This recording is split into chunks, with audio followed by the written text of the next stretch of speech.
بالحق جاء الحق للحق في سبيل. Serigne Abdoulahi Mbacke mi ngi feeñ jamono ci atum 1908 ca Daaru Rahman Jolof ñu gën koo xam ci Ceyeen ginnaaw bu way jërëm gu tedd ba bàyyi ko gànnaar ki nga xamante ne nii mooy juróomeelu doom ci ku tedd kii di Cheikh Ahmad al Khadim mi ngi feeñ ci ginnaaw magam yu tedd yi di Serigne Mouhamadou Moustapha Mbacke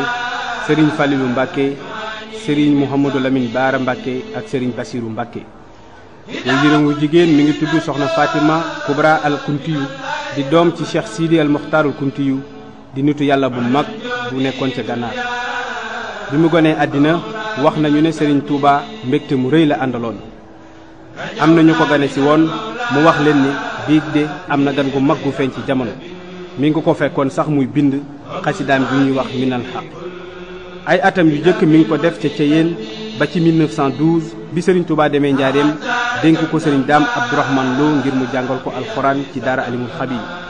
ci diir bu gàtt ci la Serigne Abdoulahi Mbacke mokkal alxuraan mokkal bu rafet ba bind ab kaamil ñu yët ko Serigne Touba ca Njaareem Serigne Touba daana ko nemmiku bu baax ca Njaareem ga mu nekkoon daana ko wóolu sax ca Njaareem di seq moom ay waxtaan ba mu noppee ca daara alimul xabiir Serigne Touba yebal na ko ca Serigne Mbacke Kanni Bousso ak Serigne Afiya Mbacke mujj ca Serigne Maam Cerno Ibra Faati ngir mu yokk ab xam-xamam Serigne Touba ci boppam xamal na ko ca Njaareem tàggat ko ci liggéey ak bind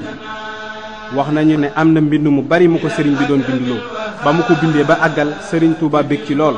sant ci yàlla lool wax ne mbind mii de mel na ne man nii maa ko bind ci sama loxol ndeyjoor ca Njaareem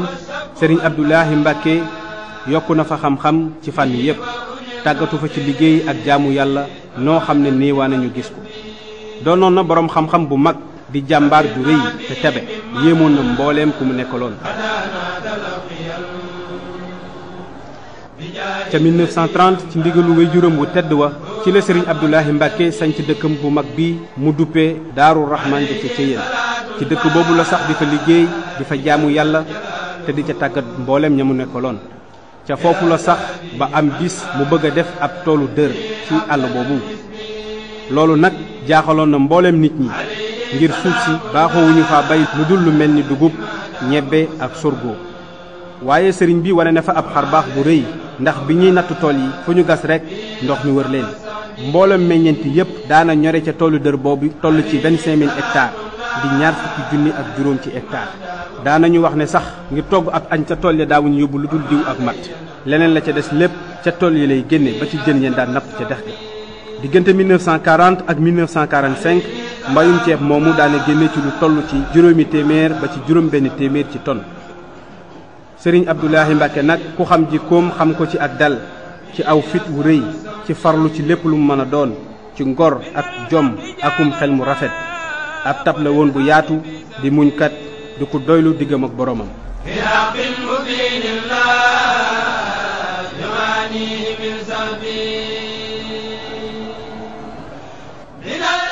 te fukki fan ak juróom ci weeru janvier atum 1960 ci la fi Serigne Abdoulahi Mbacke bàyyi ko wuy ju boromam bàyyi mbooleem taalibe yi ci njaqare mu rëy ñu ko fi wutu ginnaawam te Serigne Cheikh Mbacke doon xalifaam doon nañu ko ci xam-xam bu yaatu ak jikko yu rafet ba képp ku leen gis naw leen ci lépp lu ñu dugg ak seenu dogu ci liggéey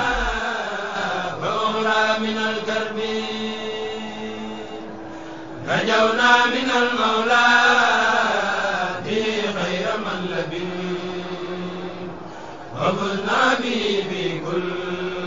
في دفع وفي جل